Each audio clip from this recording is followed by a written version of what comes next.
So ತಾಂತ್ರಿಕ ಚಕ್ರ ಹೇಗೆ ಉಪಯುಕ್ತ ಆಗುತ್ತೆ, ಏನಿದೆ ತಾಂತ್ರಿಕ ಚಕ್ರ ಅಂದರೆ ಏನು?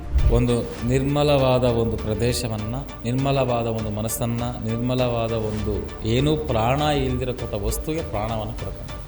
ಈ ದೇವ್ರ ಮೇಲೆ ಎತ್ಕೊಂಡು, ದೇವ್ರನ್ನ ಮೈ ಮೇಲೆ ಎತ್ಕೊಂಡು ತೆಂಗಿನಕಾಯಿ ಬಚ್ಚಿಕ್ಕೋದು, ವಸ್ತುಗಳು ಕಳೆದೋಗಿದೆ ಅಂತಿಕ್ಕೋದು, ತೋರಿಸು ಅಂತ ಹೇಳೋದು, ಏನು ನೀನು ದೇವ್ರನ್ನ ಪರೀಕ್ಷೆ ಮಾಡೋಷ್ಟು ದೊಡ್ಡವನ ನೀನು? ನಿನ್ನೆಷ್ಟು, ನಿನ್ನ ಯೋಗ್ಯತೆ ಎಷ್ಟು? ಒಂದು ನಾವು ಪೂಜೆ ಅಂತ ಇಟ್ಟಾಗ ಅದಕ್ಕೆ ಒಂದು ಶಕ್ತಿ ಒಂದು ಪರಿವರ್ತನೆ ಆಗುತ್ತೆ. ಆ ಶಕ್ತಿಗೆ ನೀನು ಭಂಗವನ್ನು ಮಾಡಿದಾಗ ನಿನಗೆ ಎಫೆಕ್ಟ್ ಹೊಡೆಯುತ್ತೆ. ಟೀಕೆ ಅಂತ ನೀನು ಮಾಡಬೇಕಾಗಿರೋದು ಬೇರೆ ವಿಚಾರದಲ್ಲಿ, ದೇವ್ರ ವಿಚಾರದಲ್ಲಲ್ಲ. ವಶೀಕರಣ ಚಕ್ರ ಅಂತ ಒಂದು ಬರುತ್ತೆ, ತ್ರಿಕೋಣ ಆಕಾರದಲ್ಲಿ ಮಾಡಿಬಿಟ್ಟು ಕೆಲವೊಂದು ಬೀಜಾಕ್ಷರವನ್ನು ಹಾಕಿ ಜಂಬಿ ಮರದ ಕೆಳಗಡೆ ಇಟ್ಟಾಗ, ಆತನ ಬಟ್ಟೆ ಮತ್ತು ಆತನ ವಸ್ತುಗಳನ್ನು ಇಟ್ಟಾಗ ಸಂವಶೀಕರಣ ಆಗುತ್ತೆ. ಫಿಲಮಲ್ಲೆಲ್ಲ ಬರೀ ಕೆಟ್ಟದನ್ನೇ ಒಂದು ತೋರಿಸುವಂಥದ್ದು ನಾವು ನೋಡಿದ್ದೀವಿ. ಸಂಭೋಗ ವಶೀಕರಣ ಇರುತ್ತೆ, ಸ್ತ್ರೀ ವಶೀಕರಣ ಇರುತ್ತೆ, ಪುರುಷ ವಶೀಕರಣ ಇರುತ್ತೆ, ದುಂಡ ವಶೀಕರಣ ಇರುತ್ತೆ.